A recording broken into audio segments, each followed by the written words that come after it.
Yeah, I can say that I have the best background ever.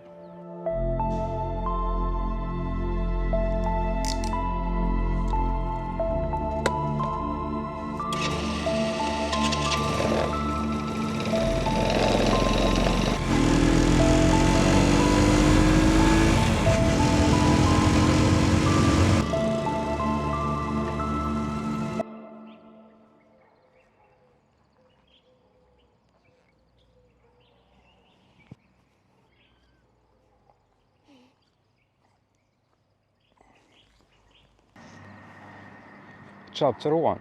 Forget about video editing. This part is a bit tricky.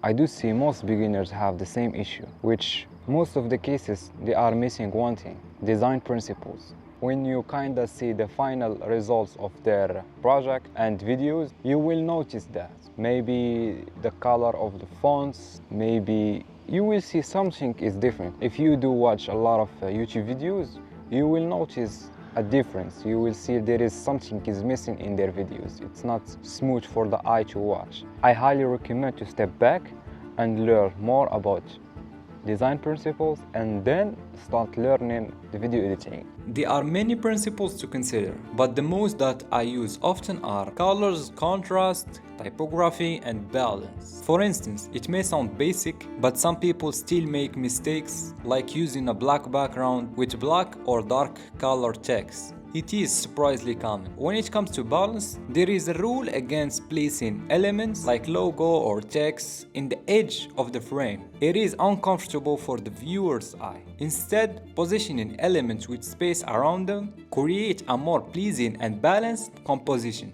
Each of these principles is essential, and I think they could be explored in depth. In fact, each principle could have its own video. Chapter number 2. Visual feeding. If you had this experience before, when you open a new project and you have all the shots in front of you and you just stop there, you don't do anything, you think that you have a lack of creativity, your mind has stopped, no new ideas, and yeah, you are not alone in this. We all have go through this, right? So what I believe is creativity as a concept, it's a bit tricky. For me, I can say that I'm not a creative person, but I can put some great work, and that's not talent. I don't want you to think that creativity is a talent, you're born with it. No, it's almost like a skill. And how you can level up your creativity is by visual feeding. I want you, before you start any project, to have some inspiration. There is a lot of websites that you can find inspirations from. You can find it from YouTube as the main source of inspiration of creators that create. You can find it in Instagram. You can find it in other websites. I'm gonna link below.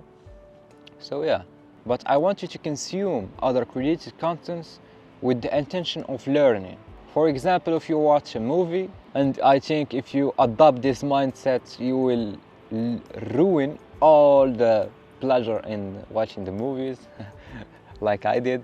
So when you're watching a movie, I want you to not just live in the story. I want you to ask questions when you watch the movie, like how the shots they are made, which camera they can use, how they color grade, why did this, why do that instead of this, and don't blame me after you adopt this mindset. Chapter 3. Learn how to use a camera.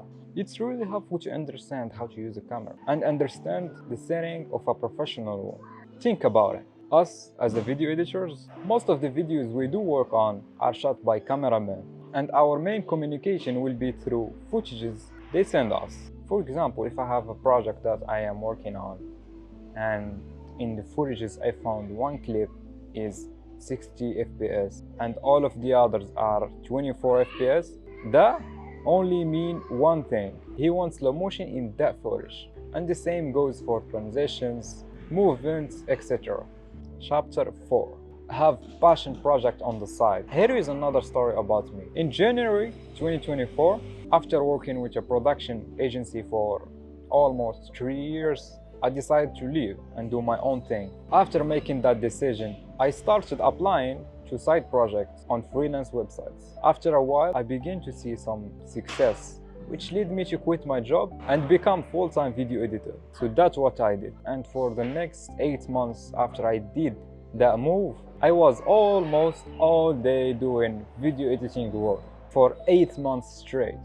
And then I started to hate it and question whether I had chosen the right career or not. That's when I realized the issue wasn't video editing itself. It was that I don't have any change in my daily routine. It's just video editing. All I did is client work. So I decided to take on passion projects, things I really enjoy doing just for me. These side projects help recharge my creativity and get back my excitement for video editing.